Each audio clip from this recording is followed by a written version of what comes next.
Welcome to the Banker Lamp. Please enjoy the video.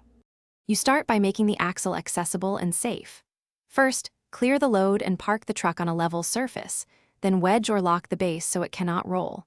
Once done, tilt the hand truck slightly and support the frame with a block so you can work under tension-free conditions. Grab your adjustable wrench and pliers and position the replacement wheel nearby. You want direct access to the axle nut and retaining mechanism before you begin loosening anything. You now remove the old wheel assembly carefully. First, loosen the axle nut or straighten and pull the cotter pin with pliers. Place small parts in a tray so nothing disappears.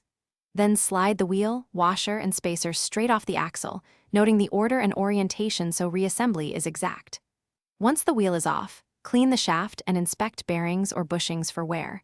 Removing old grease and grime gives you a better fit and prevents premature failure. You finish by installing the replacement wheel in the same orientation you removed the old one.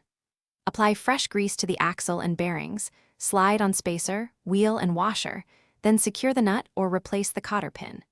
Make sure the nut is snug but not over-tightened so the wheel can spin freely without play. Finally, lower the truck, roll it, and apply a small test load. If you feel wobble, recheck hardware and bearing seating until rotation is smooth and stable. Thanks for watching. If this was helpful, leave a like and consider subscribing. See you next time.